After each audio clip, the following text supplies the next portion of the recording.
Pessoal, bom dia. Tá todo mundo me ouvindo aí? Eu vou ter que falar um pouquinho alto aí. Tem barulhinho da chuva.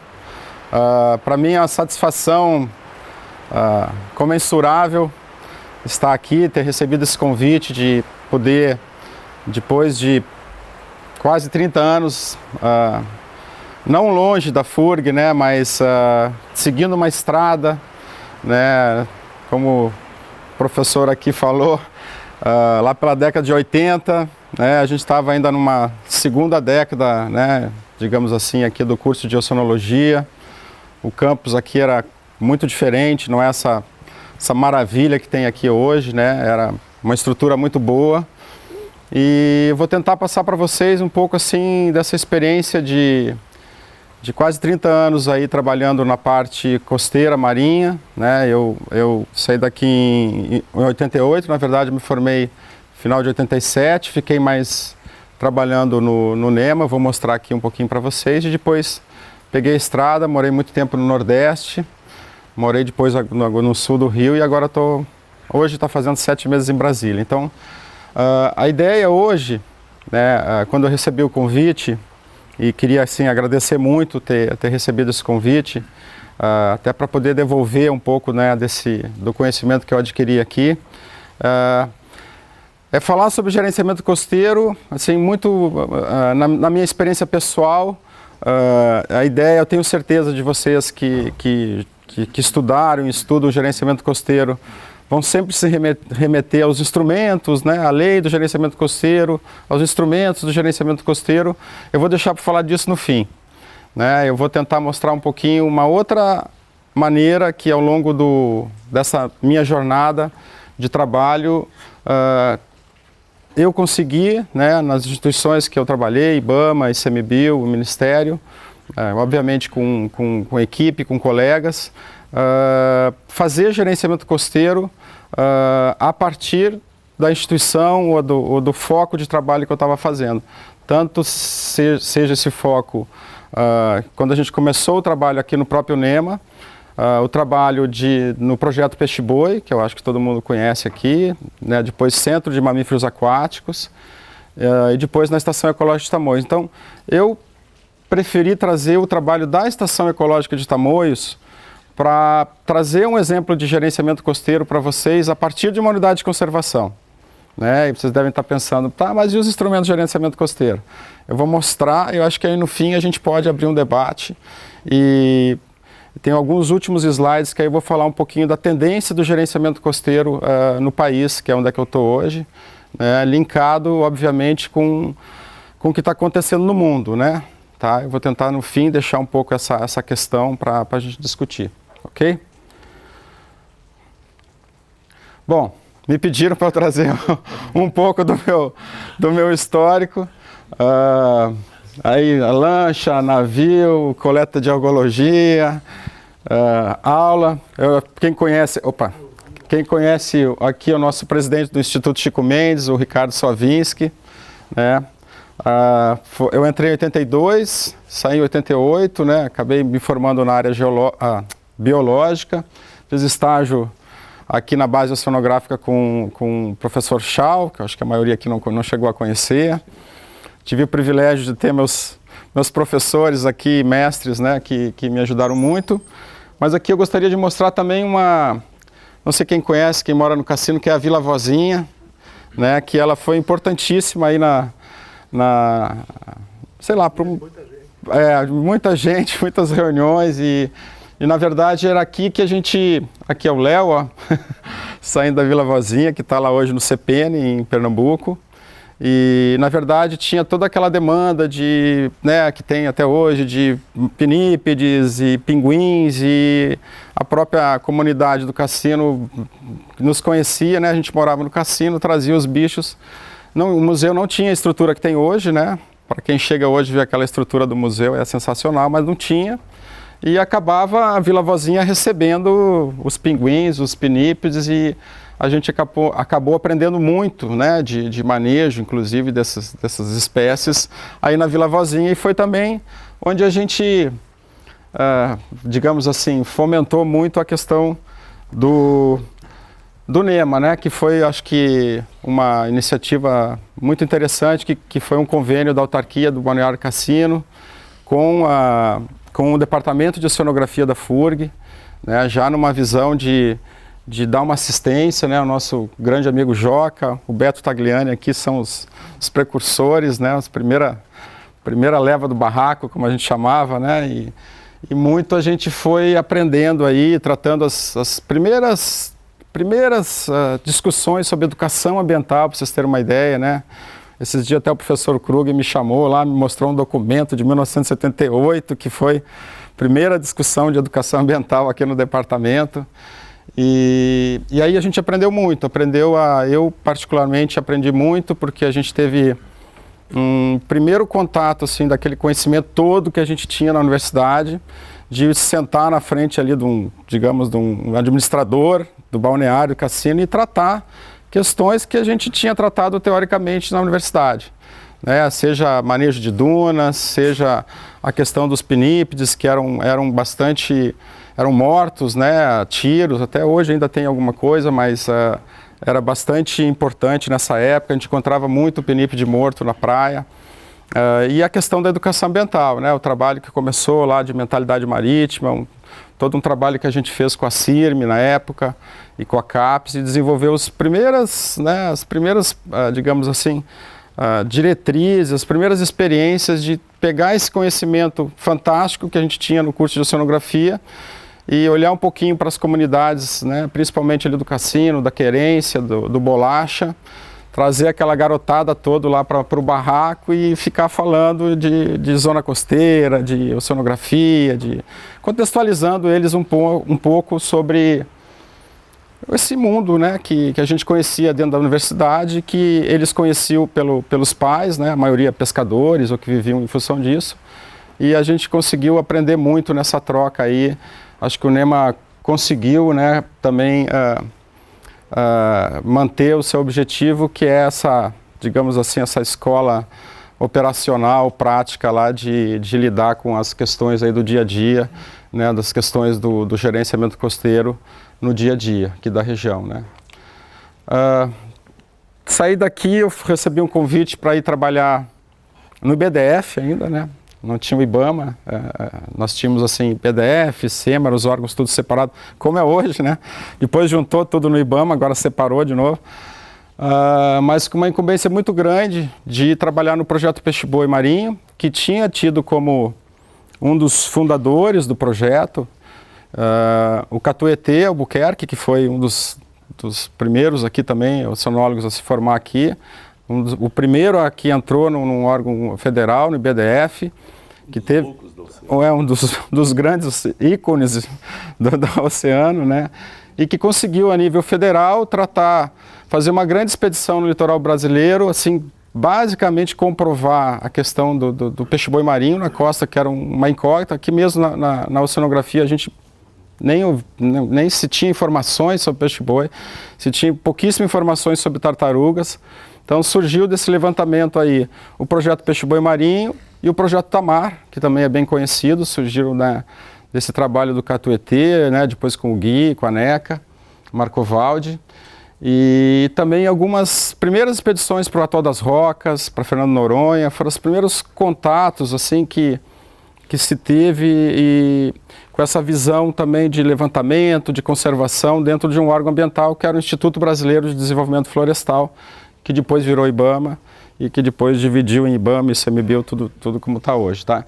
Então eu tive uma experiência muito grande de chegar em 1989 na Paraíba, de conseguir bolar esse trabalho, assim, 10 anos depois que o Catuete tinha feito esse trabalho, de bolar uma unidade móvel, sair da Bahia e até o Oiapoque, foram 4 anos de trabalho. Meu colega Kleber está aqui comigo, foi um dos precursores, foi um dos primeiros a fazer as primeiras pernadas, Alagoas e Pernambuco, ele fez comigo.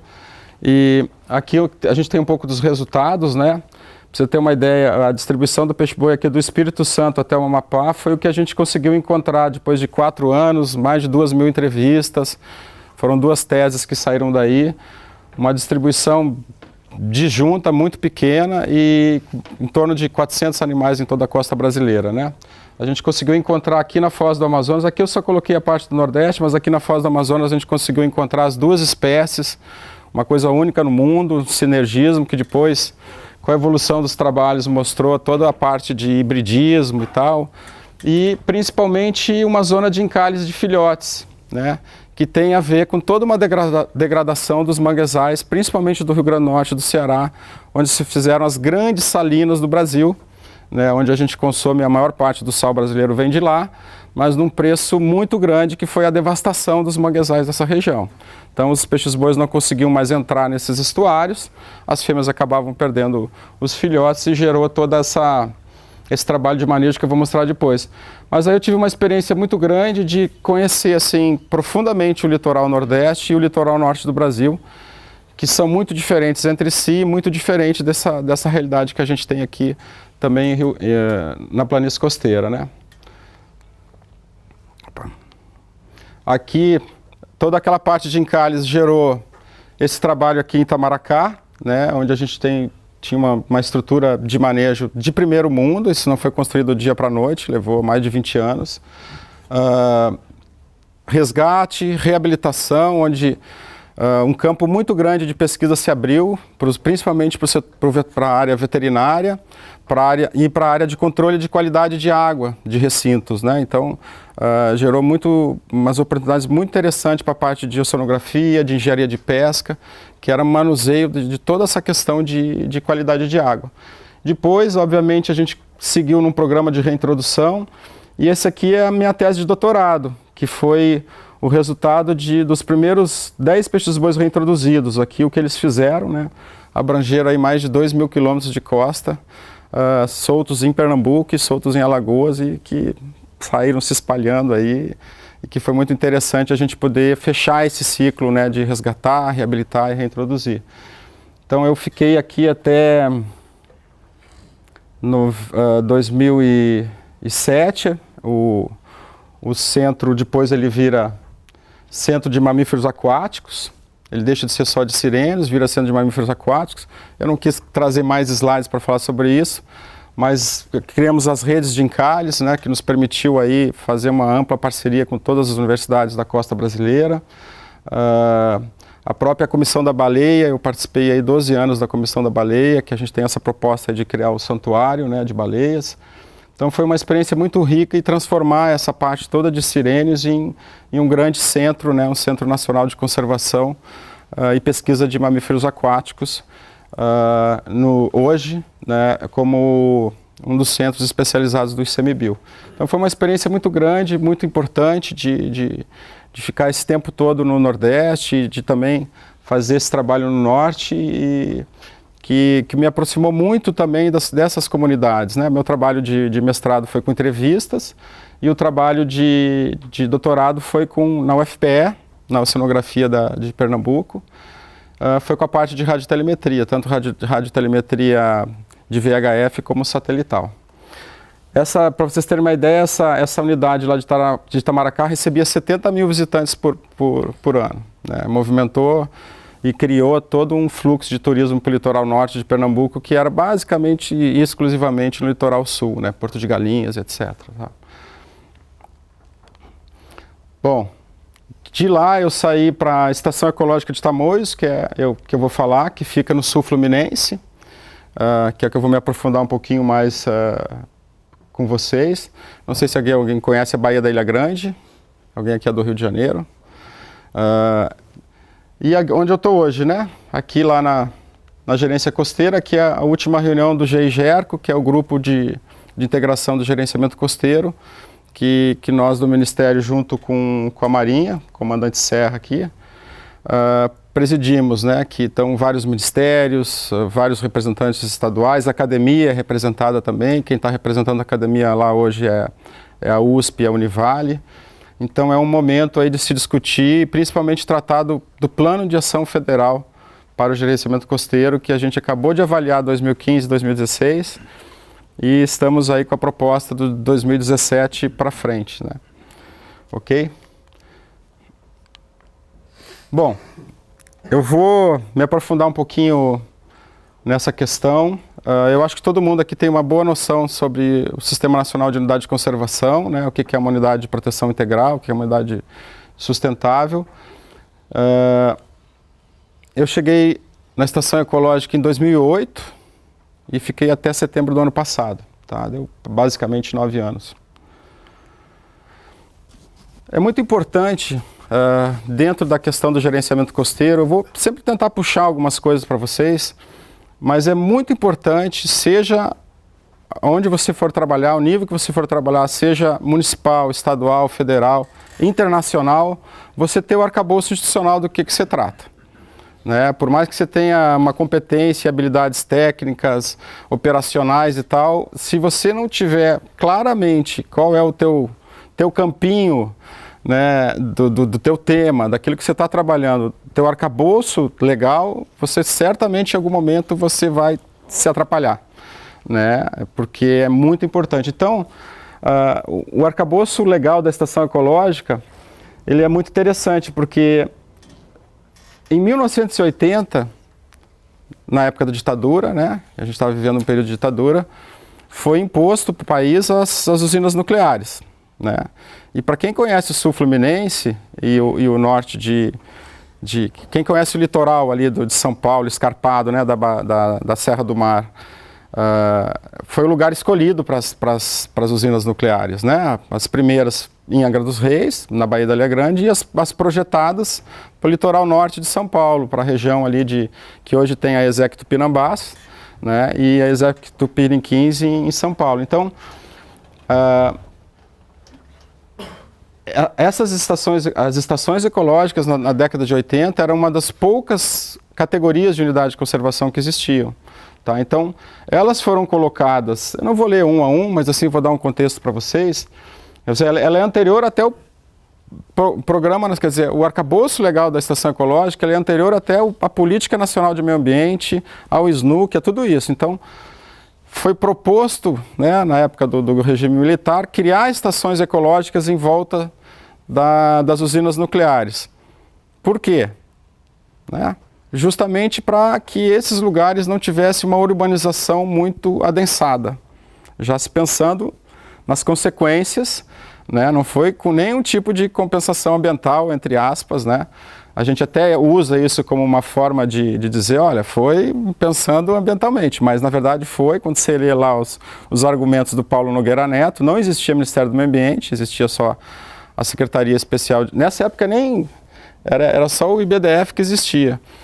Então foi justamente para não adensar em volta das usinas, uma região que estava começando a Rio Santos, né, quem conhece, não tinha rodovia ainda, foi a primeira rodovia que ligou São Paulo e Rio de Janeiro, quer dizer, era um lugar inexplorado, lindíssimo, de uma biodiversidade fantástica, e se resolveu botar as usinas nucleares ali. Tá? E para vocês terem uma ideia, o Plano Nacional de Gerenciamento Costeiro vem bastante depois, né? Vou passar aqui rapidinho. A própria Constituição Federal, que trata as questões costeiras, né? E em 1990, depois de todo um processo burocrático e tal, é criada a estação ecológica. Tá? E são passadas essas áreas das ilhas, depois eu vou mostrar o que é a estação ecológica, são passadas para a SEMA, para a administração da SEMA. Tá? Aí as portarias, que são instrumentos normativos, né? Então vocês vão ver aqui que a gente tem algumas portarias importantes de criação do conselho, né? Mas principalmente a questão do plano de manejo, né? E aí eu quero chamar a atenção para vocês, eu estava falando, tem os instrumentos do gerenciamento costeiro nacional, mas eu quero chamar a atenção para vocês do que eu vou falar aqui. Eu vou falar de um instrumento, vou falar de uma forma de fazer gerenciamento costeiro, que é uma unidade de conservação de proteção integral, mas que o instrumento que rege ela é o plano de manejo. Tá? Aqui a gente tem, é importante mostrar para vocês, a gente tem, a nível geomorfológico, evolutivo, a gente tem 3 baías muito parecidas no Rio de Janeiro, né? Que é a Baía da Guanabara, que eu acho que todo mundo conhece, a Baía de Sepetiba e a Baía da Ilha Grande, que é aqui que a gente vai tratar. Mas elas são, geomorfologicamente, são avanços do mar para dentro do continente. né, que é um pouco diferente do que você vai encontrar em toda a outra região da Serra do Mar, né, inclusive no litoral de São Paulo, onde você tem enseadas, mas você não tem as baías interiores como essas aqui. Vocês podem ver que são baías que adentraram com a última subida do nível do mar, adentraram, né, e formaram essas baías protegidas e bastante peculiares. Eu preciso falar um pouquinho, sempre gosto de mostrar para vocês esse contexto. Bom, se eu falasse só da Baía da Ilha Grande, faltaria um pouco de contexto. A Baía da Ilha Grande, eu acho que as imagens falam por si, né? Talvez seja a primeira baía, né, que a gente teve, os portugueses tiveram contato, os franceses tiveram contato primeiramente, né? Quem morava aí eram os tupinambás. Todas as tabas, né, dos tupinambás eram relacionadas a nomes de recursos marinhos, para vocês terem uma ideia, né? Era bijupirá e assim por diante. Então, assim, a mentalidade, a vivência, a cultura desses povos era totalmente voltado para a exploração do mar, né, dos rios. Muitas delas eram nos estuários. Então tem realmente uma rica literatura histórica de como é que viviam esses povos, principalmente os tupinambás, e como é que eles extraíam e viviam dos recursos do mar, tá?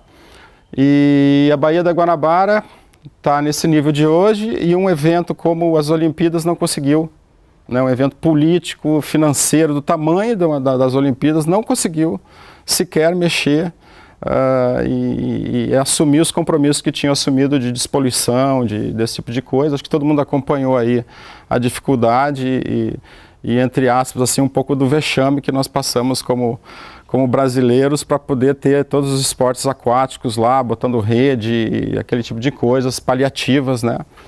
E é uma baía, né, se a gente for pegar um indicador, que é o boto cinza, para vocês terem uma ideia, dos 400 botos cinzas que tinham aproximadamente 15 anos atrás, tem 35 botos cinzas aqui hoje, para vocês terem uma ideia. Acho que é um indicador muito importante. Sepetiba também, Sepetiba tem ela está no meio do caminho, né? Ela está no meio do caminho porque ela tem uma industrialização muito forte. Vocês podem ver aqui que aqui é onde está sendo feito o submarino nuclear brasileiro. É uma base da Marinha. Muitas das ilhas são ocupadas por terminais industriais, terminais da Vale do Rio Doce e etc. Então essas ilhas foram ocupadas de uma maneira muito agressiva. Aqui a população de botos, de 1.200 botos, mais ou menos há 15 anos atrás, já está em 800, com uma mortalidade aproximada de 20%, onde a mortalidade natural é em torno de 2%. É topo da cadeia, então é um bom indicador que a gente pode trazer aqui. E ela está nesse caminho, né? Talvez se medidas urgentes de gerenciamento costeiro de conservação não forem tomadas, ela muito provavelmente vai se transformar também numa baía da Ilha Grande. Então, esse processo histórico de você enxergar e poder comparar sempre, se contextualizar naquele lugar que você está trabalhando, ele é muito importante, né? Então, essas três baías, elas fazem parte desse contexto quando você vai estudar a Baía da Ilha Grande. Então, a Baía da Ilha Grande, ela tem, né, principalmente os municípios de Paraty, mais ao sul, e aqui de Angra dos Reis. Angra dos Reis, ela é uma, digamos assim, é uma faixa costeira entre a montanha, né, a Serra da Bocaina, com uma declividade assim, muito intensa, chegando no mar. Os rios são todos rios pequenos, de corredeiras, os manguezais são todos pequenos também, e que tem uma característica bastante ainda diferente das outras, porque o adensamento populacional ainda é pequeno, está crescendo muito, é uma das características de lá, é o adensamento que está crescendo, mas com condições assim de urbanização um tanto diferente ainda, até pela distância do Rio de Janeiro e pela distância de São Paulo, né? Acho que é importante aqui a Ilha Grande, né, que dá nome à Baía da Ilha Grande, e aproximadamente 187 ilhas, né? Tem, uns falam mais, uns falam menos, mas a princípio seria isso, tá? Caracterizando um pouquinho, né, na região sul-fluminense, tem algumas características diferenciadas dessa baía. Ela tem uma grande quantidade de unidades de conservação, Aqui em amarelo é a estação ecológica, mas são várias unidades. A Ilha Grande mesmo, são 6 unidades de conservação estaduais, né? E a gente tem aqui o Parque Nacional da Serra da Bocaina, aqui é o Parque Estadual da Serra do Mar. Existem várias APAs, então assim, uma das características dessa região é um mosaico de unidade de conservação. Tá? Os aspectos econômicos turístico, né, obviamente, pesqueiro, né, tem uma grande produtividade pesqueira, principalmente de sardinha. O maior desembarque de sardinha do país é nessa região. E industrial em Angra dos Reis. Então, Angra dos Reis, ela, diferente de Paraty, que ficou isolada há muito tempo e vive, né, do turismo, Angra dos Reis optou em ser um município industrial. Então, ele tem um terminal de petróleo, né, do TBIG, da Petrobras, tem um estaleiro, um dos maiores estaleiros, que é o da Brasfels, o antigo estaleiro da Verome, e as usinas nucleares. Então, a grande parte dos empregos de Angra dos Reis se deve aos empregos na indústria, né? Que nesse momento de crise, se os professores verem o que está acontecendo, são todas as empresas envolvidas nesses grandes escândalos aí que estão. Então, o desemprego hoje na região é imenso, né? Angra dos Reis tinha uma economia 10 vezes maior do que Paraty. Hoje a economia de Angra dos Reis está menor do que a de Paraty, para vocês terem uma ideia. Tá? Então, ela é caracterizada por uma baía já de múltiplos usos, né? Você tem turismo, você tem inclusive maricultura, uma maricultura de vieiras, principalmente. Hoje também de bijupirá, que está fazendo muito sucesso. Aqui é o TBIG, né? O maior polo náutico do país, para vocês terem uma ideia, é nessa região. TBIG, aqui o estaleiro, né? Muitas plataformas chegando, aqui os famosos loteamentos, né? Os condomínios de Angra dos Reis, aqui é no Bracuí, e também tem a pesca artesanal. A gente ainda tem na Ilha Grande, em alguns lugares, em Paraty, a gente tem a pesca tradicional de pescadores ainda da canoa, feitas de madeiras da Mata Atlântica, etc., né? Mas uma das características talvez mais marcantes, que quando a gente lembra de Angra dos Reis e de Paraty, é o turismo, né? Bom, então, o que é a estação ecológica? Ela é formada por 29 ilhas. Ilhas, quando a gente chama ilhas, elas têm essa vegetação de Mata Atlântica. Então, a maior cobertura de Mata Atlântica insular conservada do país hoje está na Estação Ecológica de Tamoios. As lajes e ilhotas são lugares de nidificação de pelo menos 4 espécies de aves, atobás, fragatas, algumas externas que são migratórias e que também utilizam, e gaivotas. E eu acho que uma das questões mais importantes de colocar é que a estação ecológica ela é pequena, ela é 96% dela é marinha. Então, as 29 ilhas, então foi criado um raio de 1 quilômetro em volta dela, marinho, né, e 4% só que representa a parte terrestre. E uma característica que tem muito a ver com o que a gente está discutindo, vai discutir aqui, que ela é disjunta, ela é espalhada, são 18 ilhas aqui em Paraty, aqui fica a sede da estação bem no meio do caminho, ó. Aqui está Angra dos Reis e aqui está Paraty. Então são 18 ilhas aqui e 11 ilhas aqui. Tá? Aqui a gente tem um canal de navegação que vai para o TBIG e para os estaleiros, ou que vai aqui para o Porto de Angra. Tá? Isso aqui também depois eu vou explicar um pouquinho para vocês. Então, a primeira impressão que vem quando você vai trabalhar numa área dessas, como é que você vai trabalhar numa área disjunta?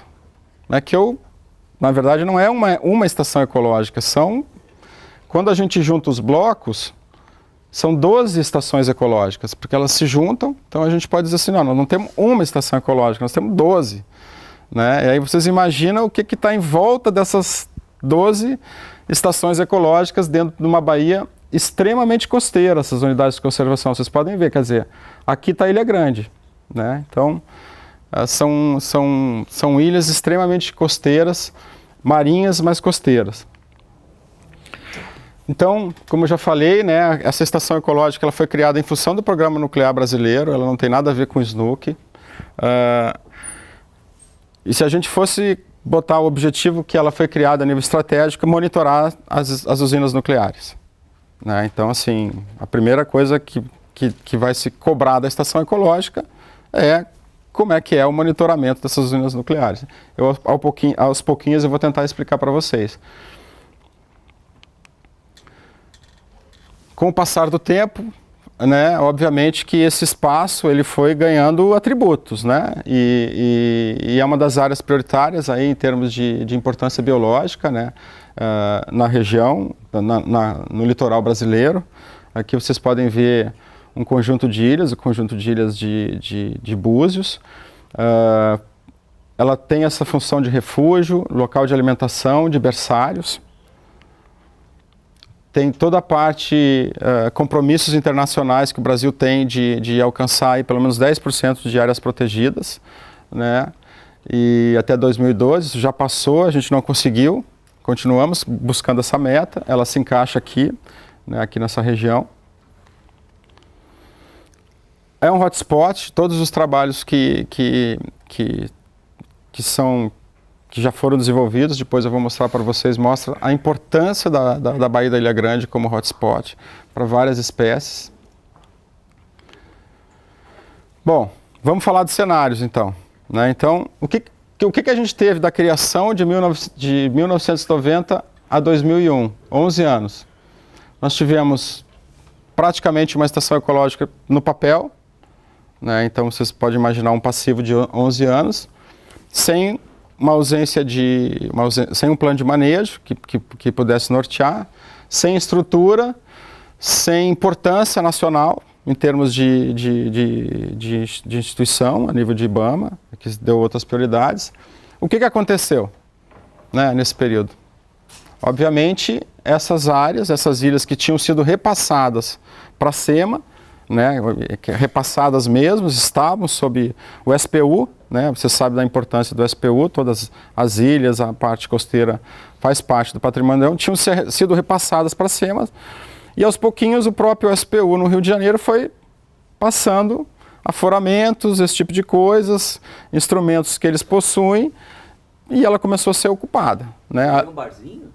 Essa aqui é a famosa, eu quero chamar a atenção, essa famosa Ilha do Catimbau, que depois eu é em Paraty, era o bar em ilha mais famoso da Baía da Ilha Grande, e foi tomada, né, ocupada por um pessoal nativo que casou com uma holandesa, tinha inclusive uma bandeira da Holanda, né, aqui é a maior ilha da estação, aqui era um cassino que estava projetado, o dono do cassino diz a lenda que era o Pablo Escobar, pra vocês terem uma ideia do tamanho da encrenca que a gente estava enfrentando. E aqui uma visão, né, das ilhas de Búzios, que são as ilhas mais afastadas. E a pesca que nunca soube da existência da estação ecológica. Né? Então esse foi um cenário muito claro do que aconteceu. Aí a gente teve um curto período de tempo, de 2002, que a usina de Angra 1 não teve compensação ambiental, a legislação não existia, então não teve... Né, era para desde o início as usinas e a estação trabalharem juntas, houve um distanciamento muito grande. Então, quando surge o instrumento da compensação ambiental, se começa a estruturar a estação ecológica. Né? Então, é um momento importante porque se consegue, com esse recurso, fazer o plano de manejo, e aí é importante vocês entenderem de ter esse instrumento. Se começa a ver o tamanho da encrenca da regulação fundiária que estava sob domínio na época do IBAMA e que, quando se foi ver, já tinham moradores privados. Se comprou também uma estrutura básica de lanche e tal, se fez a sede e se montou o conselho. Então, se desenvolveu um centro de informações ambientais para saber o que tinha de informação, pesquisa, um banco de dados de mais de 2.000 publicações na estação ecológica. Então, assim, foi o primeiro passo, né, para a unidade sair do papel e começar a ter um corpo e ser reconhecida pela sociedade. Então, Esse conselho ele foi um papel muito importante, porque ele é bem representativo, ele tem desde a Petrobras, da Eletronuclear, as colônias de pesca de Angra, de Paraty, as universidades, a UERJ, a UFRJ, a Universidade Fluminense. Então, é bem representativo o conselho e se começou as primeiras discussões. Eu chego em 2008 e, basicamente, a estação ela tinha essa estrutura, mas ela não tinha ido para o mar ainda, né? Então ela estava tratando da estrutura, estava tratando do conselho. O conselho mostrou que ninguém mais ou menos conhecia, eu não dava determinado valor, não tinha ações, né, de fiscalização, de controle ou de comunicação mesmo. Então eu falei, bom, vamos ver o que está acontecendo no mar. Então eu chego em 2008 e a gente, com lancha, né, com uma estrutura de apoio da Eletronuclear, que mantinha lancha, tinha piloto, tinha combustível, a gente bolou um tipo de monitoramento que a gente chamou de monitoramento das atividades humanas, né? Imagina, uma estação ecológica, proteção integral. O que a gente foi fazer? A gente foi para o mar para ver as atividades humanas e saber a partir delas em que pé que estava a estação ecológica, né?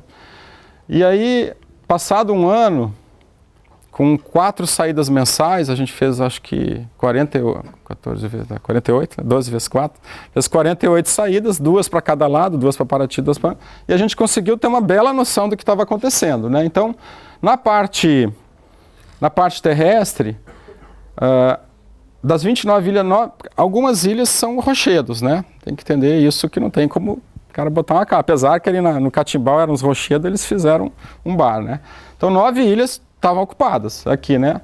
Vocês podem ver, particular, né? Olha o tamanho da casa aqui lá em Paraty. Então, uma encrenca estava armada, né? Quer dizer, já ocuparam e aquela confusão que não podia, mas tinha os aforamentos do SPU, confusão armada geral, tá? E aí, um pouco da parte marinha. Foi o trabalho esse trabalho agora eu estou orientando uma tese de doutorado, que a gente utilizou muito no trabalho, mas não teve o tempo de digerir, publicar e tal. Agora vai ser publicado através de uma tese de doutorado. Então, aqui o Catimbau, para vocês verem, né? Aqui toda a parte de turismo. E o que eu quero mostrar aqui para vocês? Ela é uma ilha ícone porque ela tinha todo tipo de atividade, né? Então, assim, em volta além da ocupação insular, né, ela tinha todo tipo de ocupação. Ela tinha barco de turismo fundeado, pesca, mergulho, caça submarina, enfim, ela era o retrato do que uma das ilhas da estação ecológica estava acontecendo, tá? Importante colocar para vocês que barcos de passagem, eles não... passar na estação ecológica não é proibido. Isso é uma questão muito importante. E havia uma confusão na cabeça das pessoas. E é super importante isso, porque proibido é você permanecer na unidade de conservação, ou seja, o ato de fundear. Então, depois teve todo um desdobramento jurídico, que depois eu posso falar para vocês, mas passar, né, que permite você olhar, fazer o watching, né? Island Watching, Dolphin Watching e assim por diante, que não é proibido, né? Então isso foi uma das confusões que a gente tirou, mas a gente foi percebendo ilha por ilha. Então esse trabalho ele fez esse levantamento de ilha por ilha e cada ilha tinha o seu mosaico de confusão.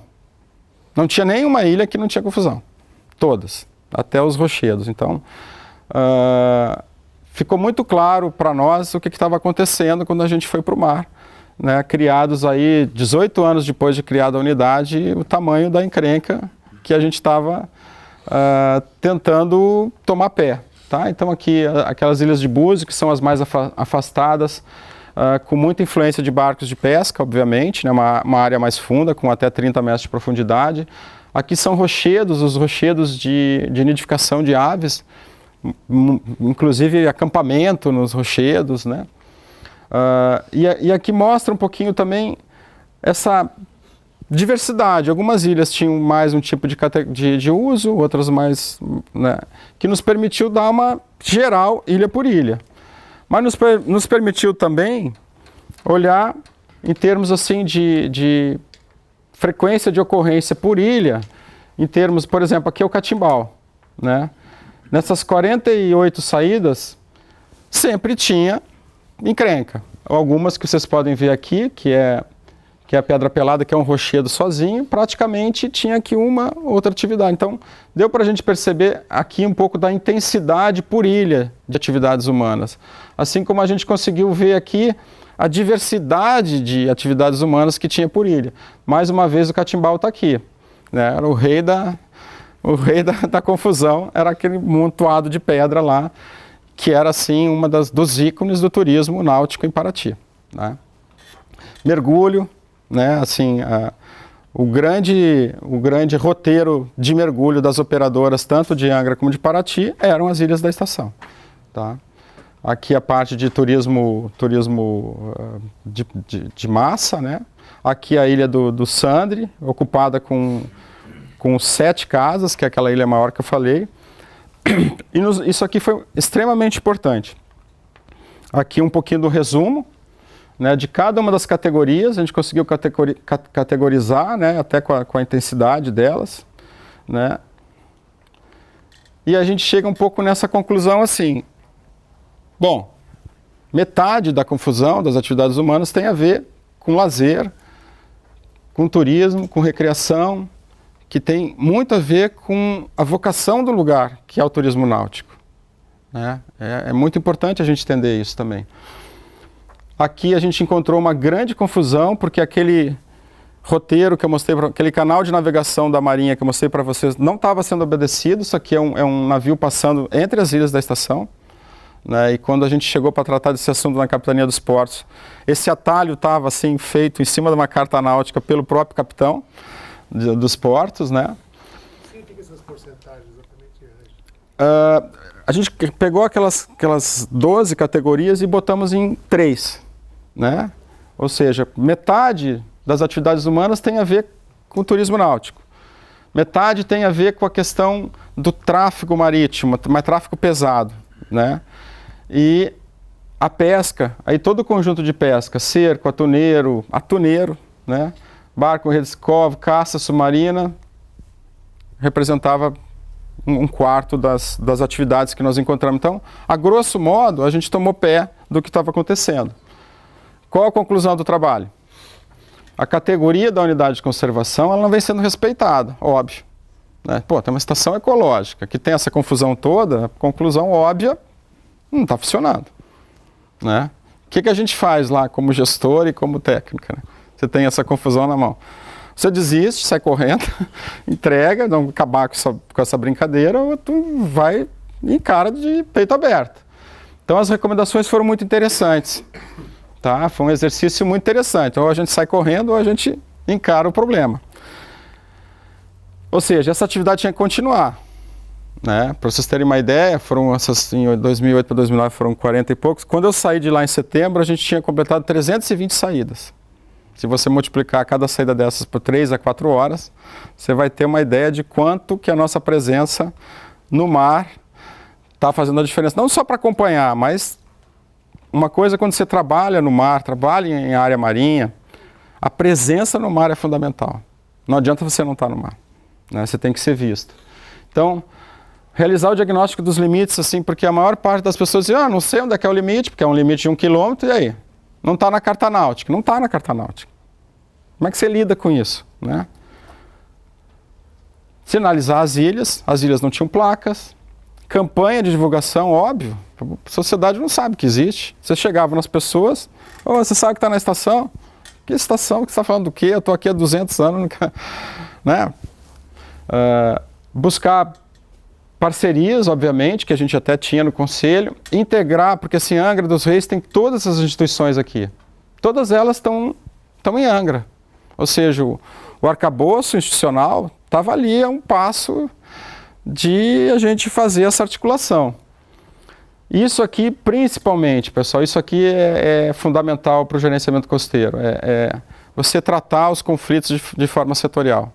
Quer dizer, você prioriza e diz, bom, vou tratar desse assunto primeiro, que eu tenho perna, tenho condição, não vou conseguir fazer tudo de uma vez, né? E, obviamente, o grande parceiro que a gente tem, para inclusive cobrar a própria instituição que a gente trabalha, é o MPF, né? Então, uma dica que eu dou para vocês aqui, hoje em dia, o Ministério Público Federal, principalmente estadual, eles são grandes parceiros, voltando para o arcabouço legal de novo, de dizer, olha, para isso aqui funcionar, quem que não está fazendo essa parte? Né? Inclusive a nossa própria. Então, essas recomendações, elas meio que viraram assim, a diretriz. Por mais que tivesse o plano de manejo, e o plano de manejo ele é extremamente importante, porque o plano de manejo da estação ecológica, ele é por programas. Programa de informação, programa de pesquisa e monitoramento, programa de proteção. Então ele tem um arcabouço do que você tem que fazer, mas você não tinha a noção, né, exatamente de como atuar, por mais que o programa tivesse linhas gerais. Então isso, com o plano de manejo, a gente pegou essas informações, botou no plano de manejo, que é o instrumento, aí eu volto a falar isso, o instrumento que a gente tinha, e começamos a trabalhar com esse sentido, tá? E aí qual o cenário que a gente projetou? Bom, primeira coisa, estava para sair Angra 3, né, que todo mundo conhece aí, precisamos encaixar lá a questão da compensação para a gente dar conta, que sem recurso também não faz nada, né? Trazer as ilhas de novo de titularidade, que foram perdidas junto ao SPU, de volta, tirar o pessoal das ilhas, porque você chegava num pescador, dizia, você não pode pescar aí ele te dizia assim, mas o cara pode ter uma casa na ilha, eu não posso pescar. Quer dizer, telhado de vidro total, né? Como é que você diz para o cara não pescar ou não fundear a sua lancha, enquanto que o cara tem uma mansão na ilha, né? Quer dizer, você fica vendido, né? Ordenamento e sinalização náutica, o trabalho da Marinha. Intensa campanha de divulgação, e aqui foi uma campanha que a gente bolou muito legal. Isso aqui são são busdoor, né, que chama. Então a gente conseguiu rodar isso aqui em todos os ônibus lá da região e fazer campanha em televisão e tal. Quer dizer, essas ilhas já tem dono, né? Aqui a Estrela do Mar é uma delas, né? E a gente começou a marcar a posição com relação ao pertencimento dessas ilhas pela unidade de conservação, né? E a gente tem que lembrar que a unidade de conservação, no caso aqui, é de direito difuso, ela é de todos nós, né? Não é exclusivamente de alguém que está ali com a sua casa, né? Foi isso que a gente começou a trabalhar esse conceito lá dentro. Licenciamento ambiental aí é muito importante, porque o grande instrumento de gestão que existe, pessoal, no Brasil é o licenciamento ambiental. Esse é o instrumento que nós temos. Você pode ter instrumento de zoneamento, de mapeamento, mas o de gestão do que pode e o que não pode é o licenciamento ambiental. E como a unidade conseguiu se projetar, e o licenciamento, no caso, aí era federal das usinas nucleares e estadual do porto e do estaleiro, pelo INEA, que é o órgão ambiental, então nós conseguimos participar como anuência, não como licença, mas fazer a informação técnica e dar aquilo que o ICMBio chama de ALA, né, que é a autorização para o licenciamento ambiental, que vai acoplado depois, seja no licenciamento do IBAMA, seja no licenciamento estadual. Nós conseguimos colocar várias condicionantes de monitoramento, de proteção e de campanhas, tá? Eu vou mostrar para vocês a questão das pesquisas, como elas começaram a acontecer também, e as questões de conflitos setoriais começaram a ser tratadas bastante dentro do Conselho, tá? Então o Conselho teve um papel muito importante. E aí outra coisa, fazer a proteção funcionar.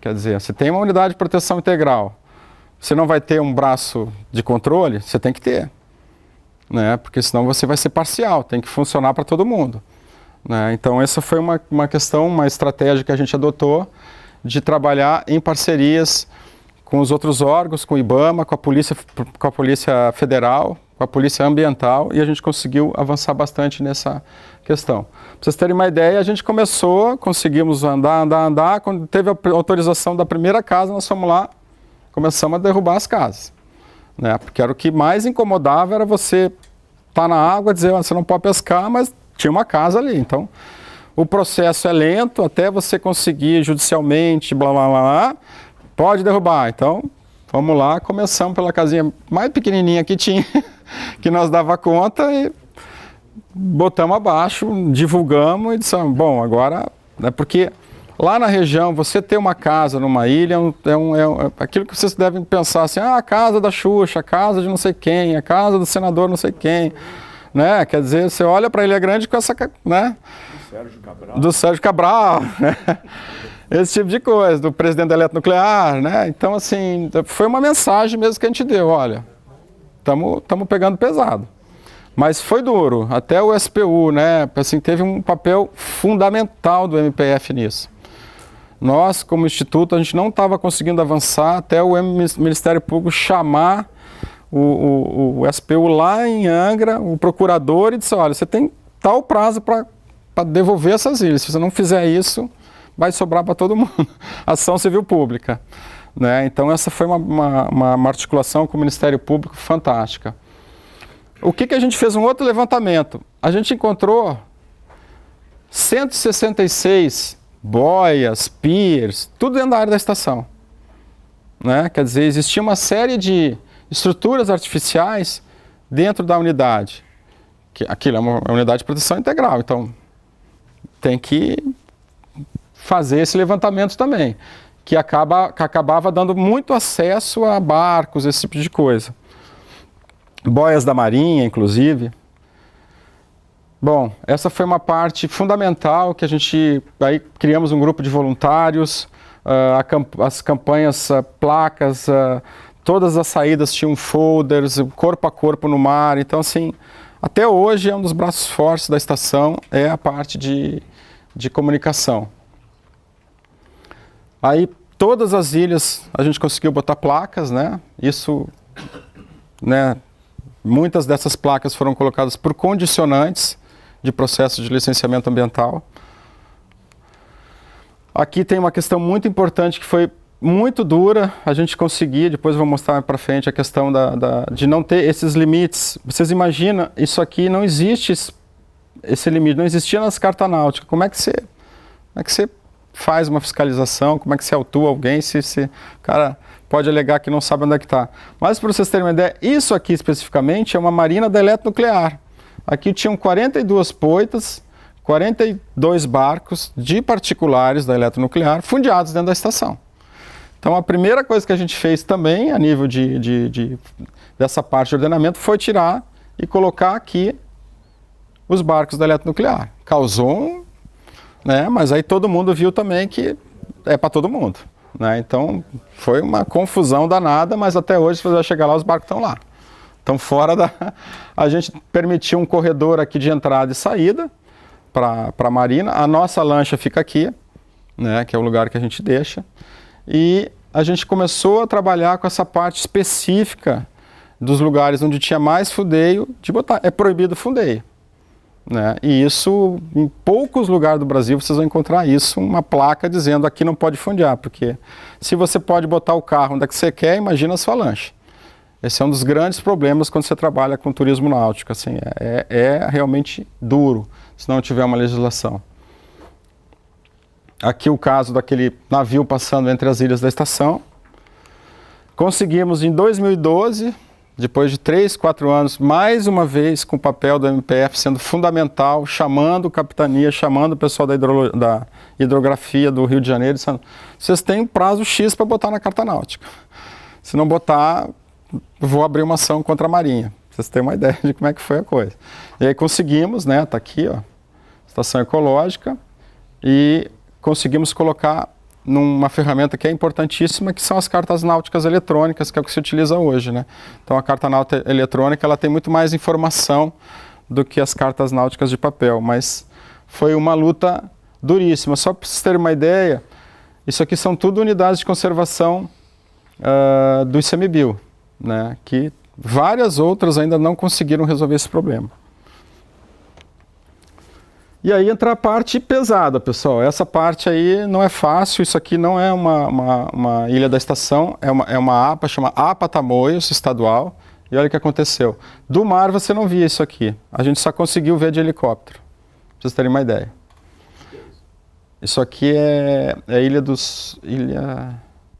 Não, o que uso é esse aí? O que é isso aí? Ah, mansão, ia fazer uma mansão, piscina, entendeu? E aí a gente conseguiu ver isso, né? E aqui, para vocês terem uma ideia, essa aqui foi a operação que a gente saiu com 3 lanchas, mais de 30 homens para fechar o Catimbau. Nós fechamos o Catimbau. E aí o mundo veio abaixo, né? Tivemos que ir para a Câmara de Vereadores, quase fomos linchados. Tá fechado até hoje. Tudo isso para fechar o boteco? Tudo para fechar o boteco. Tá fechado até hoje. Né? Então, assim, foi uma operação de guerra. Aqui nós lá no Catimbau colocando a placa, ó. Porque também é uma ilha da APA Cairuçu, que é uma APA do ICMBio também. E aqui as partes de fiscalização de pesca, né? Então, é uma unidade de proteção integral, você tem que ter proteção. Se não tiver proteção, tem alguma coisa errada. Né? E a proteção no mar, ela é muito mais difícil do que em terra. Né? É muito mais difícil. A fiscalização, por exemplo, à noite, que a gente faz, que é quando os barcos estão, é extremamente difícil, você perde a referência, né? Um lugar cheio de obstáculos, rochas, pedras e tal, você tem que navegar no escuro, porque senão os barcos vão te ver. É extremamente difícil. Aí você chega num barco que tem 20, 30 homens lá, se você não chegar pesado, o cara te dá uma rezinha, te bota teu barco no fundo. Então, assim, é uma coisa pesada, o pessoal não estava acostumado aqui. E tinha um histórico da estação, fazia as fiscalizações de dia. Quem a gente acabava pegando de dia? Turista? Pegava o pescadorzinho tradicional. Né? Então o pessoal começou a odiar a estação ecológica. Né? Então nós começamos a trabalhar com o PREPS. Quem é que conhece o PREPS aqui? Deveriam, né? Feito Tá. pelo nosso coordenador. Feito pelo coordenador. Tá, o PREPS é um sistema isso aqui é um atuneiro, isso aqui nunca mais foi visto dentro da estação. É um sistema de rastreamento por satélite de grandes embarcações, acima de 10 metros, se não me engano. Né? E que a gente começou a usar na estação, mapear, porque vem toda a informação do barco ali, quem é o dono, onde é que ele estava. Eu fiz a minha tese de doutorado com esse sistema, né? Porque era uma plataforma no peixe-boi, aqui é uma plataforma no barco. Então nós conseguimos analisar isso e começamos a emitir auto de infração, né? Que foi bater nos grandes empresários de pesca. E aí virou um tumulto. Né? Em 2013 a gente fez um trabalho muito, muito interessante, aí o PREPS em 2014 saiu do ar. Né? Eu vou mostrar aqui umas consequências disso. Né? Então foi muito interessante esse trabalho, é uma ferramenta fantástica e que para as áreas marinhas é fundamental. É fundamental. Tá? Ele funciona mais ou menos assim, né? Você tem lá emite o sinal, aquela coisa toda, né? Emite, tá? Nós temos um delay mais ou menos, se eu não me engano, de 4 horas até a gente receber a informação. O que aconteceu? A gente percebeu que de dia a gente tinha conseguido botar os grandes barcos para correr, né? E que nós tínhamos que trabalhar à noite, porque é quando é que eles estavam entrando na estação. E aí começou toda uma estratégia para fiscalizar à noite. Nós conseguimos, inclusive, fazer algumas operações com o navio aqui do Cepsul, com o Solon Simora, e foi fantástico, porque a gente conseguia sair, pegar os barcos, deixar tudo em volta do navio, para não perder tempo, deixava um policial lá com eles, e pegava, aí depois que começava os autos de infração. Né? E o pessoal ficou bastante impressionado com essa estrutura, né? De a gente ter um navio, ter polícia, foi sensacional, se a notícia correu o Brasil afora, né? E dá-lhe auto de infração, né, para grandes empresários da pesca, principalmente de Niterói e Itajaí. Né? Então, e assim, todo um trabalho de inteligência, o PREP serviu de inteligência, você vai, entra, vê quem está, se prepara e no outro dia você vai. Monta a estratégia e vai, e como eu falei, extremamente difícil trabalhar à noite, pessoal, muito difícil, porque você tem que navegar com luz apagada. Aí você chega, tá aquele monte de homem num barco, se você não chegar pesado, é extremamente perigoso, tá? Aqui, para vocês terem uma ideia, a gente conseguiu, está sendo feita uma tese de mestrado também, as principais ilhas, essas ilhas aqui, mais fora, são os principais alvos, apesar que essa do Sander, que é a maior, também. Então, muito barco de sardinha. Aqui é o porto, aí você tem que diferenciar no sistema, porque o sistema, como é que você detecta se está pescando? Pela velocidade e pelo tempo da embarcação. Aí você detecta que ele está pescando, né? Então, esse trabalho, o que a gente coloca aqui, que em 2014 acabou tendo um aumento muito grande, de novo, de pesca dentro da ISEC. Por quê? Porque o PREPS ficou fora do ar. Quando a gente começou a trabalhar em 2015, a gente viu que ter saído do ar, parado de incomodar o pessoal, fez com que eles voltassem. Você vê a resiliência da pesca industrial. O pessoal não quer saber. Então, a partir de 2015, 2016, 2017, o PREPS não sai mais do ar e é a principal ferramenta de manejo da pesca industrial hoje dentro da Baía da Ilha Grande e que está fazendo a diferença com relação aos outros lugares. A cada ano, o desembarque aqui em Angra dos Reis da sardinha aumenta, né? Quer dizer, é um reflexo, é um indicador direto. E quem trabalha com gerenciamento pode usar um indicador desse. Essa ação tem um indicador muito grande, que é o desembarque de sardinha ter aumentado aqui, né?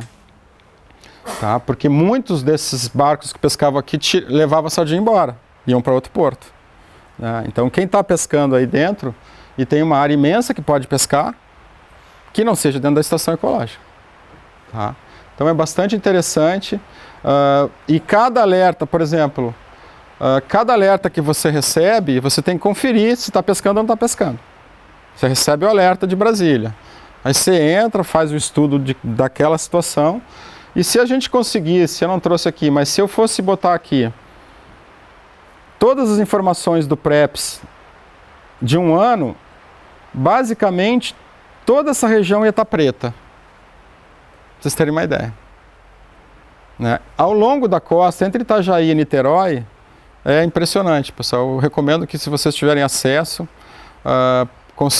entrem para vocês verem o que é o esforço de pesca industrial na costa brasileira.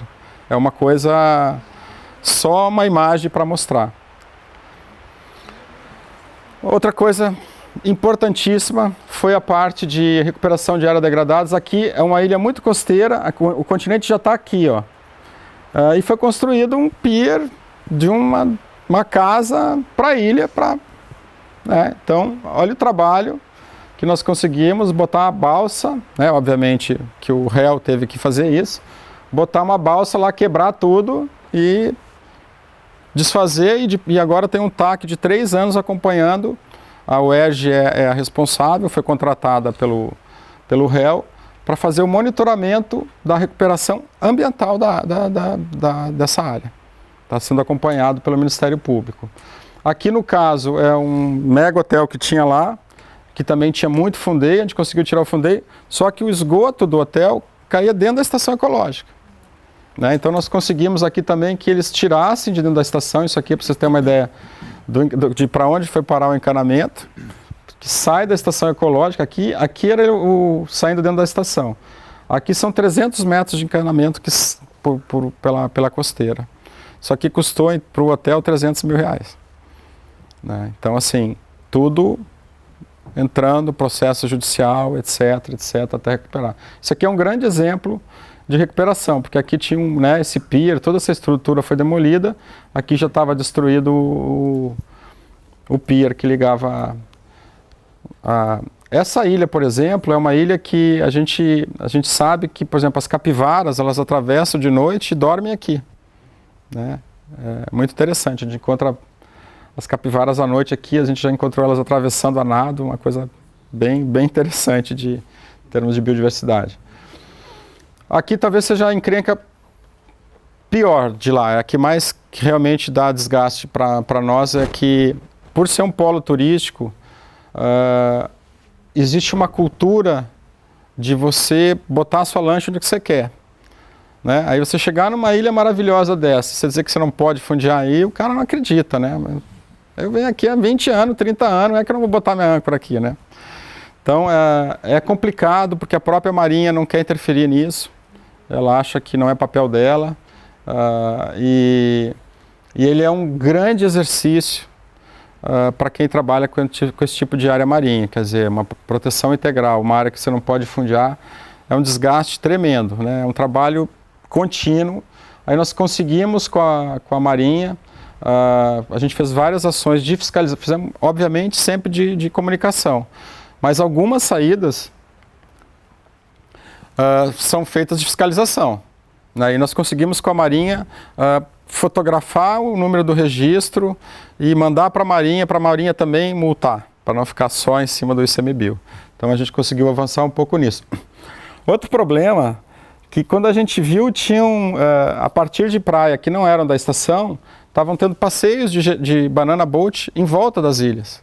Assim, é encrenca danada. Conseguimos resolver também, chamamos todo mundo para dentro da estação, chamamos a Marinha se posicionou, fizemos reuniões e conseguimos criar espaço de banana boat que não fosse na estação.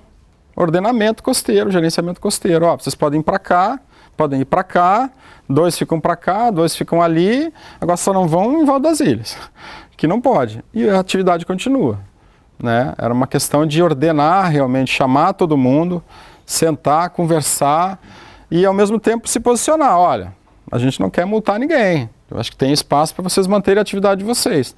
Agora, se vocês forem, nós vamos ser obrigados a multar vocês, né? Então foi aquele velho exercício de tratar as coisas setoriais, né?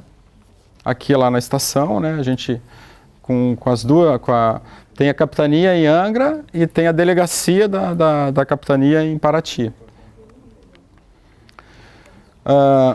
E aí a gente entendeu o seguinte, eu acho que isso é muito importante, que o turismo náutico, ele nunca vai conseguir ter sucesso se ele for ordenado a nível federal ou estadual.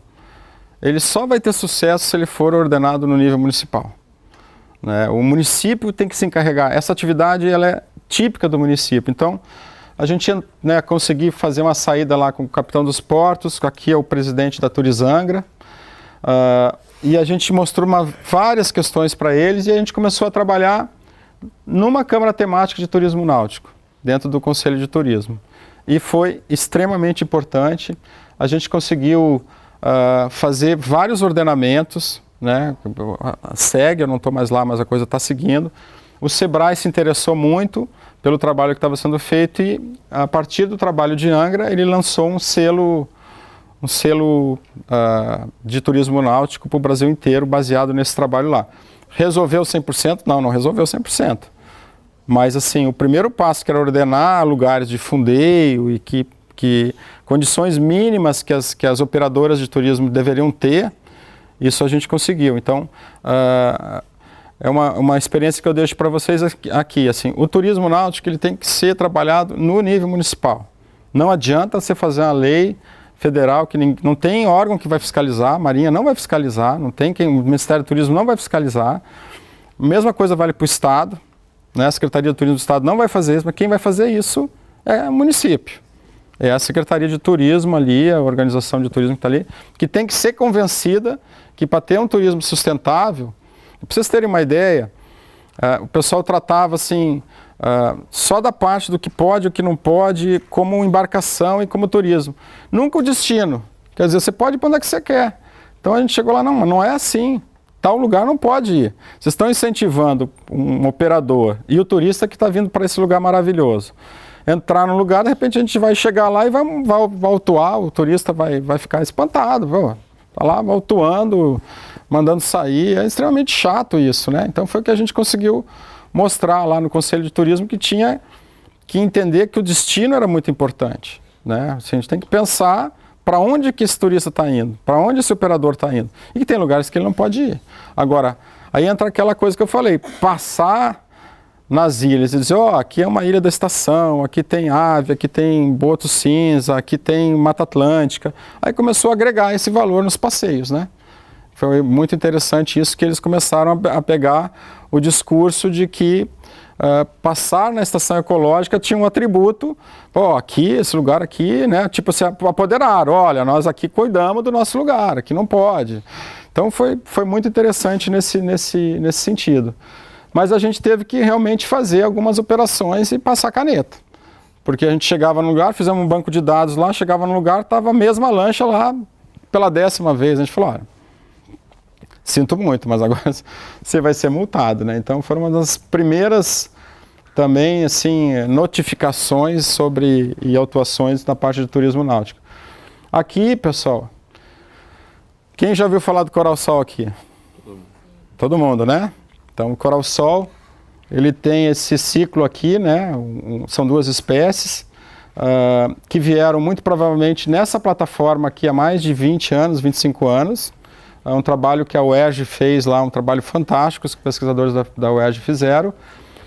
E a Baía da Ilha Grande, ela está totalmente tomada. Aqui foi um trabalho que a gente publicou, junto com o pessoal da UERJ, em 2011, e o coral-sol, ele estava nas ilhas da estação, basicamente nas ilhas mais afastadas. Ele era raramente, ocasionalmente, ele estava em alguma outra ilha. Passado 4 anos, praticamente todas as ilhas da estação estão com coral-sol. Então, o que a gente criou? A gente criou um projeto dentro da estação, no seu plano de manejo, que é a parte de manejo, programa de manejo e monitoramento, e começamos a tirar coral-sol. Essa aqui foi a primeira operação Eclipse que a gente fez, com voluntários. A gente tirou aqui 500 kg de coral-sol. Para vocês terem uma ideia.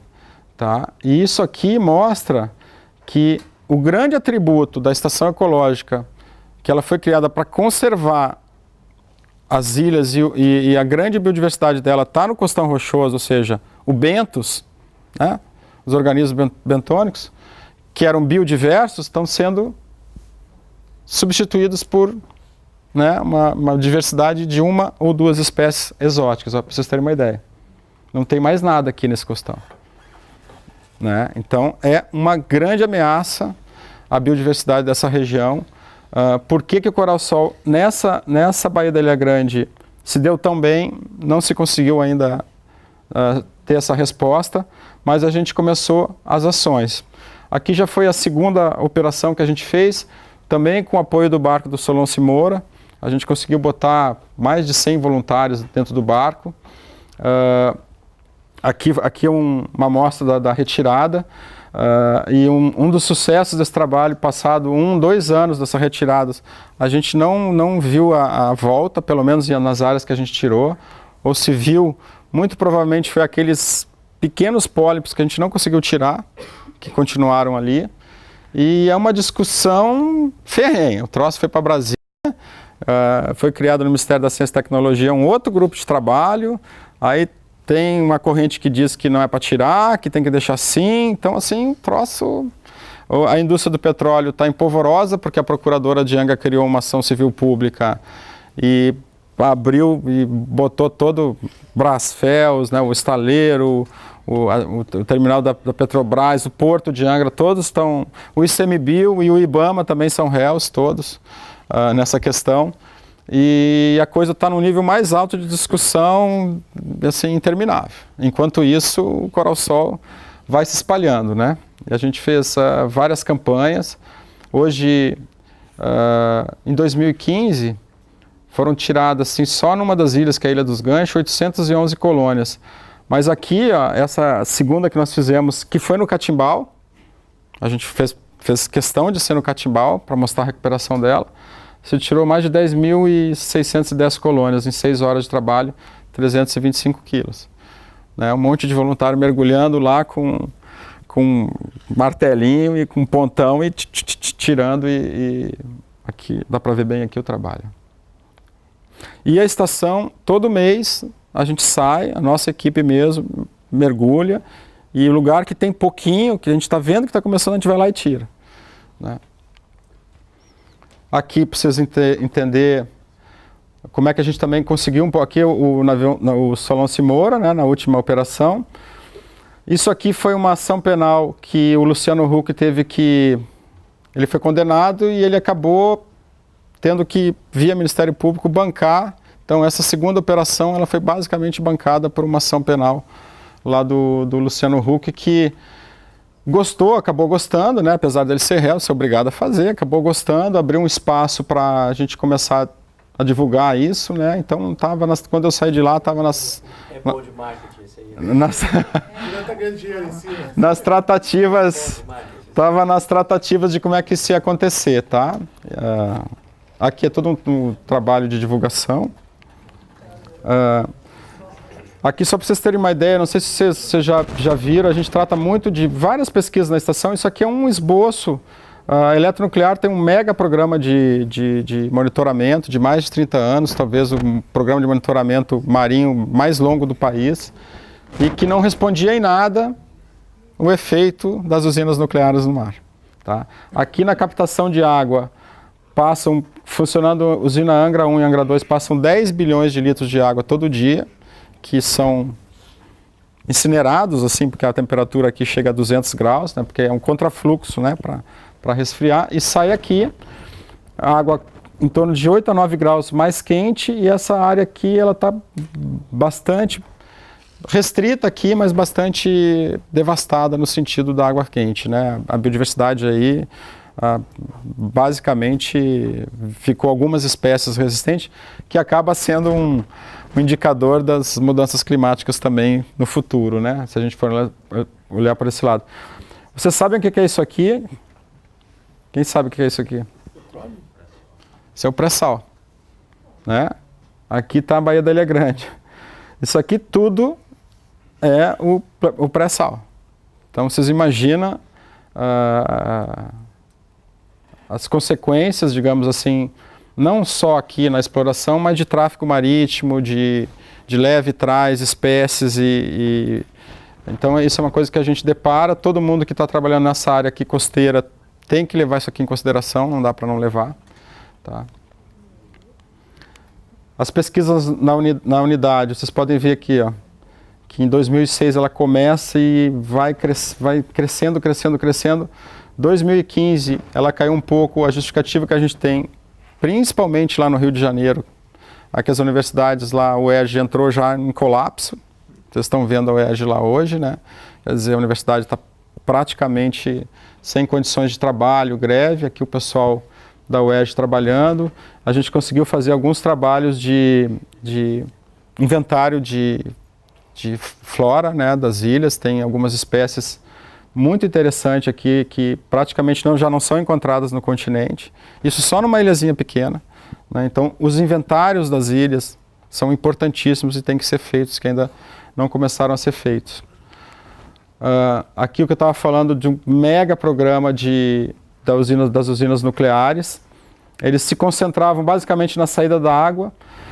Nós conseguimos fazer todo um trabalho de avaliação desse programa de 30 anos e conseguimos mudar o licenciamento ambiental via ICMBio, via IBAMA, e agora, junto com a própria empresa, a gente está propondo um novo programa de monitoramento ambiental depois de vários seminários, vários pesquisadores que foram chamados para contribuir.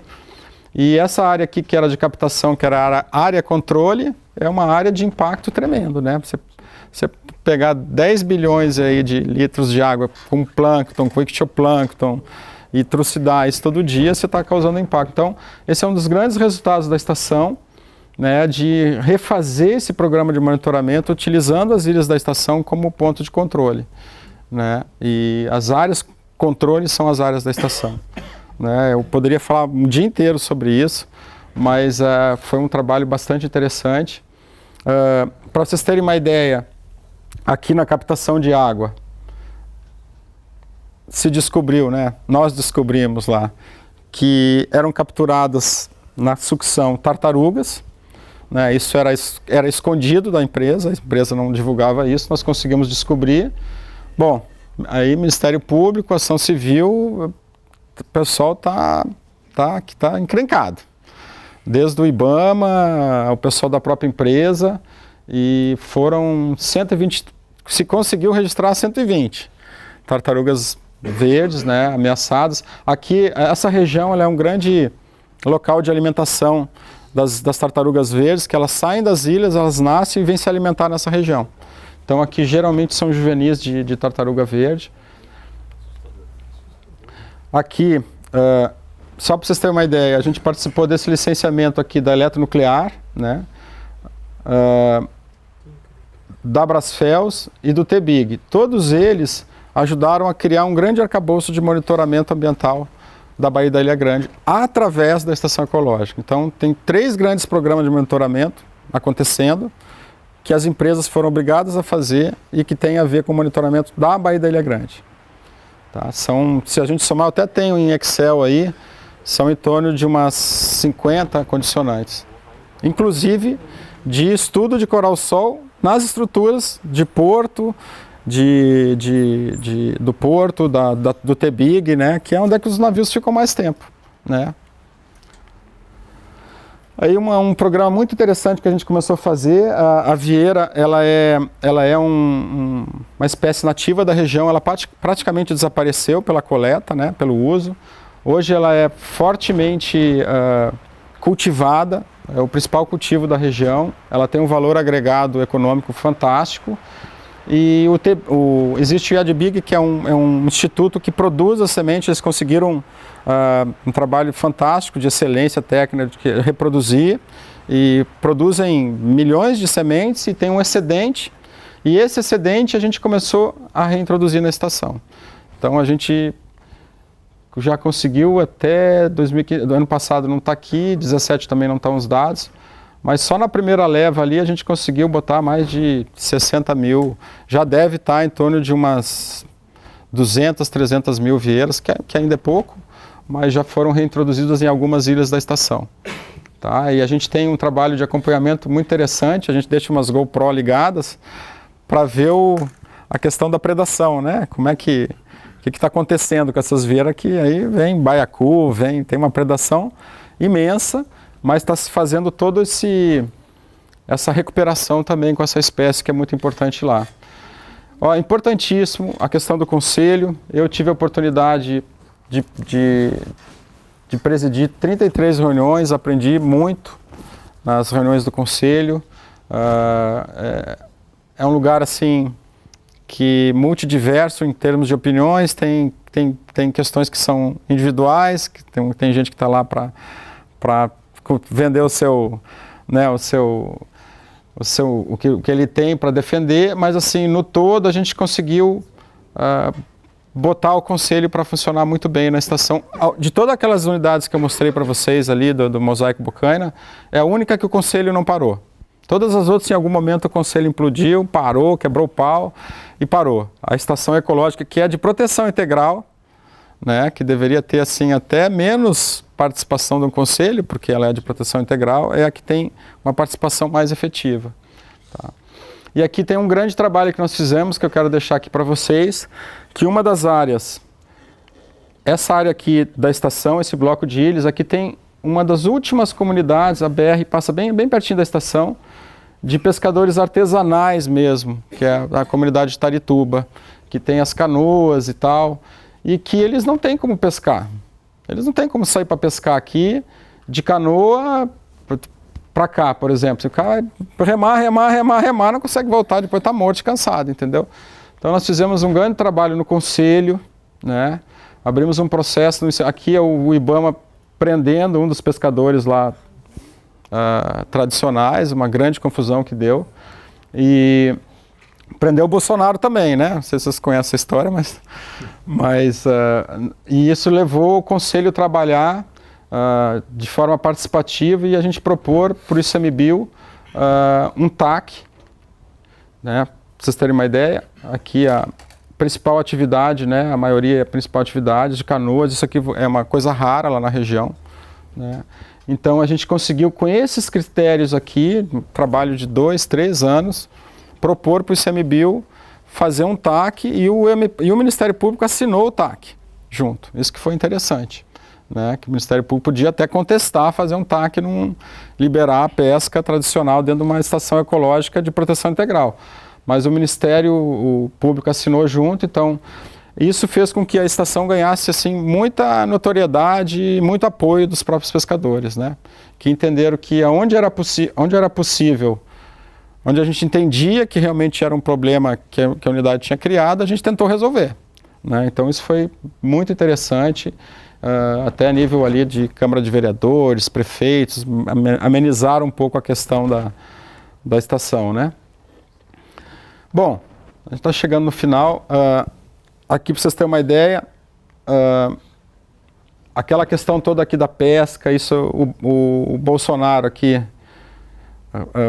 raivosamente lá nos xingando em Brasília no Conselho de Meio Ambiente. Aqui na época hoje o ministro Sarney lá do Ministério, ele era o coordenador da Comissão de Meio Ambiente, que os deputados todos, os 2 de Angra inclusive, a procuradora, o secretário municipal de Angra, e a universidade e o gerenciamento costeiro do INEA foram juntos, nós fomos defender a estação.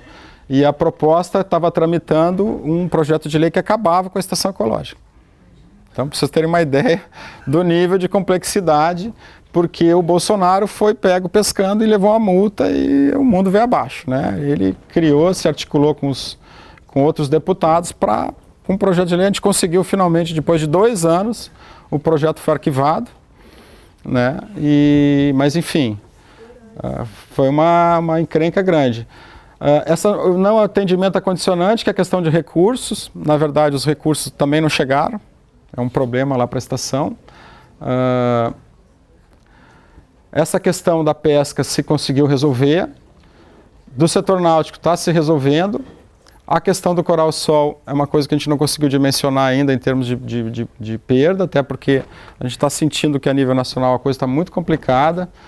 Essa parte da demarcação, ela é bastante... a Marinha não quer que bote boias em volta, né? Boias físicas, né?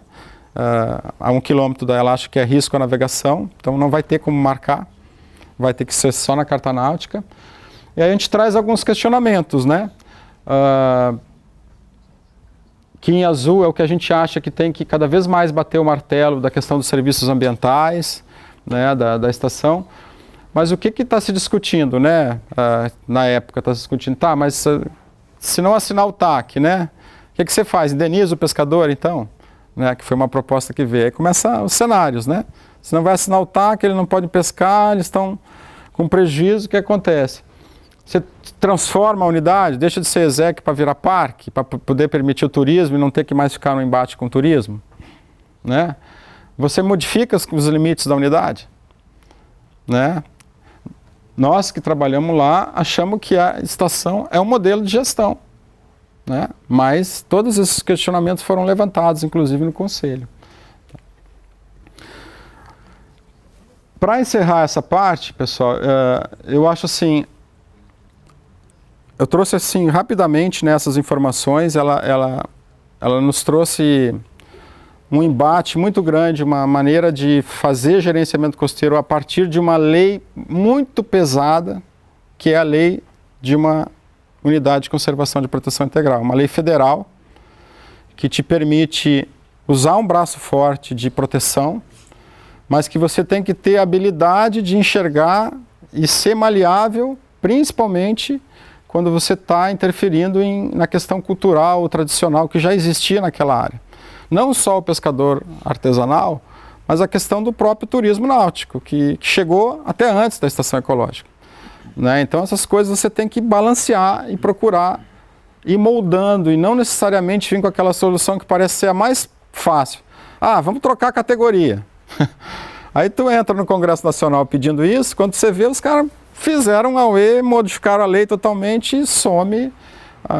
Outra coisa, a estação ecológica, ela que é vinculada às usinas nucleares. Se você tirar esse vínculo, você perde todo o apoio e as compensações ambientais que estão vinculadas às usinas nucleares, né? Então, a coisa continua ainda sendo discutida. Eu acho que o modelo ali da estação, a gente avançou muito, a unidade é reconhecida, mas sempre vai ter alguém querendo, se achando que está sendo prejudicado, etc.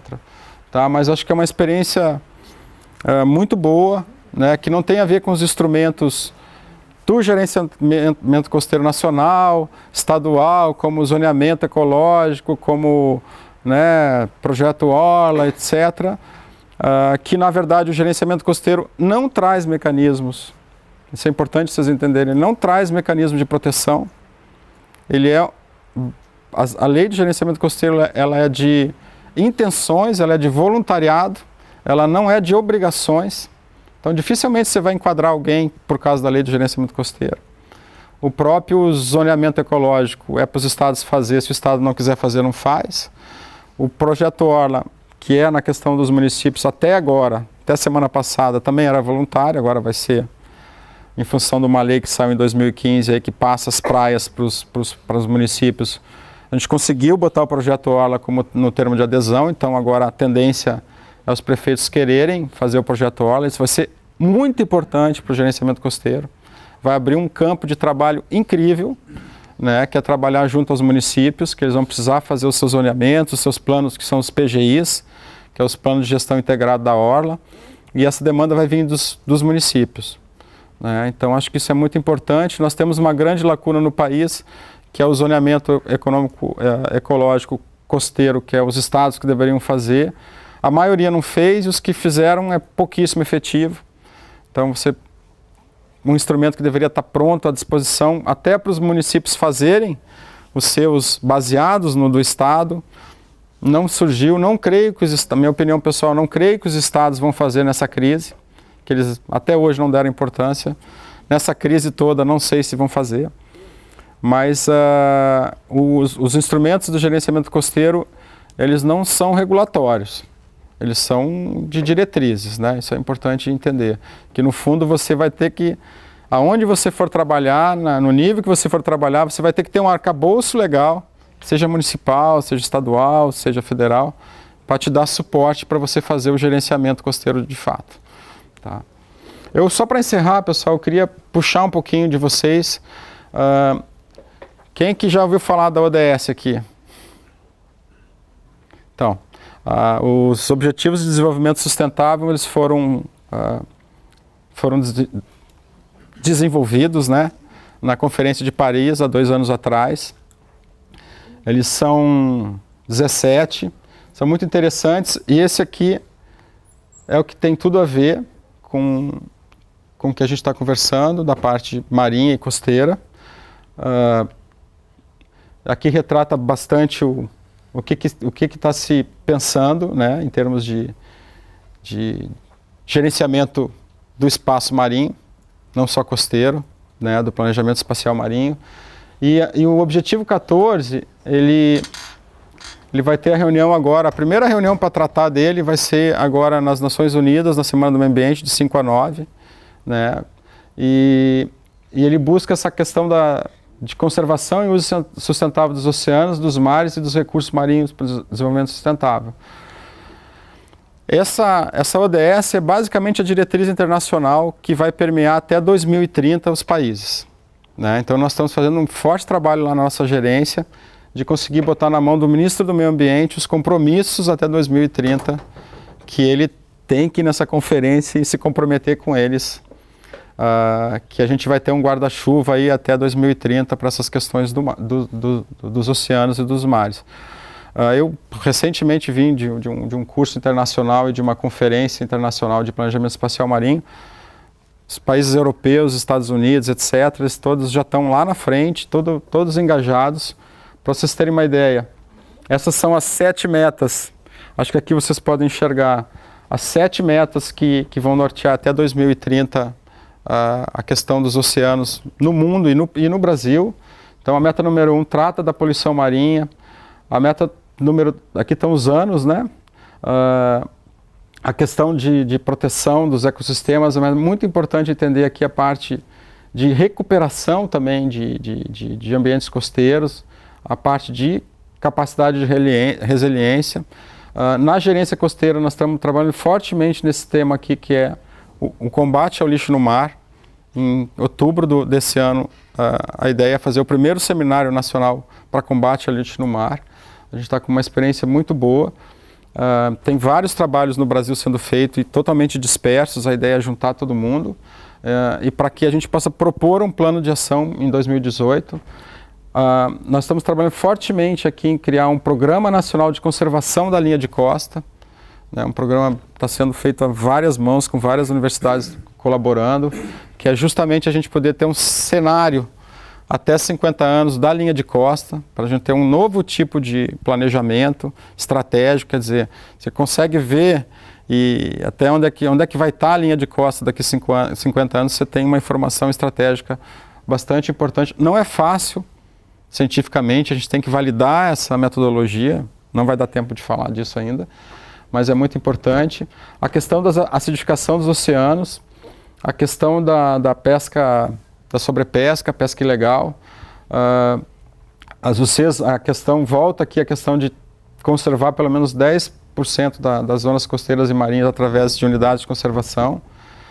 Aqui tem a questão muito a ver com os países,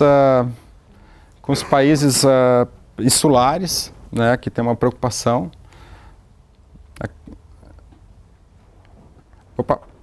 A questão de desenvolvimento, conhecimento científico, desenvolver capacidade de tecnologia, pesquisa, isso é muito importante aqui onde a gente está, né, na FURG, a capacidade que ela tem de trabalhar essas questões, mas principalmente para quem for para o campo de trabalho entender isso também, proporcionar, né, o acesso aos pescadores artesanais. E aqui é uma questão que está muito a ver com o planejamento espacial marinho, né? Eu vou falar rapidamente disso. A gente acabou de fazer um curso na Alemanha, pago pelo GIZ, que tratou disso, e depois a gente foi para a conferência que foi em Paris. E o que acontece? Os países, eles já fizeram o seu zoneamento econômico costeiro, né? A maioria, nós não fizemos. Então eles estão tratando das 12 milhas às 200 milhas como uma nova fronteira.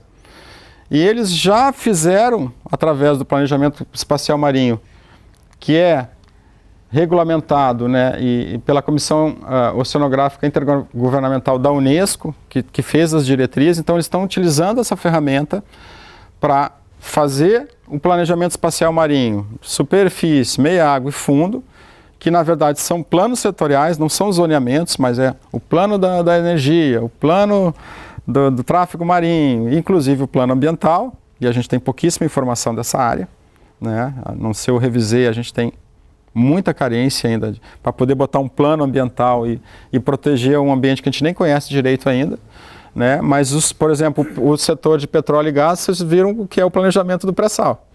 O planejamento do pré-sal já está lá, né? Então isso tende a começar no Brasil. Tem um comitê na CIRM, Comissão Interministerial para Recursos do Mar.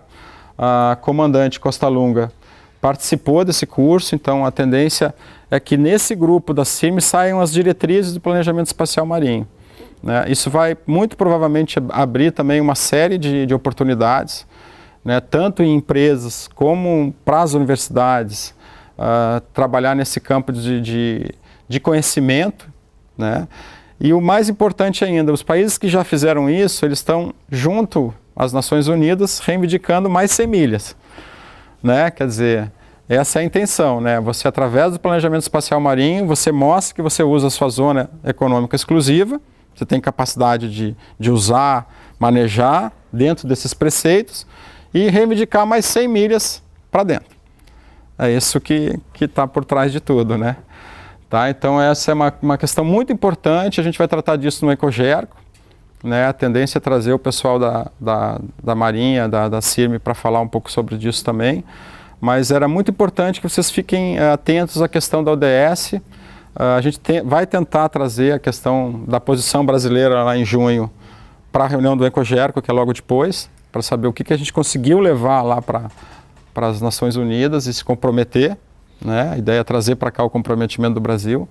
Mas é muito importante que vocês fiquem bastante ligados nessa questão das ODS, do planejamento espacial marinho, que não só no lado acadêmico, de conhecimento, de pesquisa, mas no lado também dos planos setoriais econômicos, né? Seja o setor de energia, seja o setor de transporte, seja, por exemplo, na Alemanha, todo o planejamento espacial marinho do Mar Báltico, ele foi feito a partir da decisão do povo alemão de não querer mais energia nuclear, então eles tiveram que substituir por energia eólica, né, pelas wind farms. E eles entraram o oceano adentro com as que a gente tem aqui em Rio Grande, com as, como chama? Os aerogeradores, né, entraram para dentro do oceano. Então você tem megas estruturas para dentro do oceano, né, em função de deixar de ter energia nuclear. Então eles tiveram que ia entrar numa área que já estava o petróleo, já estava o tráfego marítimo, já tinha as tubulação de gás que vinham lá da Rússia, né? E é uma... Energia solar, né? não tem energia solar, né? Então, assim, é uma questão muito interessante, é um campo aí que vocês veem que o petróleo já botou o seu plano, né? Em algum determinado momento vai começar a ter sobreposição de uso. Eu acho que me passei um pouquinho. Pessoal, muito obrigado. E foi um prazer estar aqui com vocês.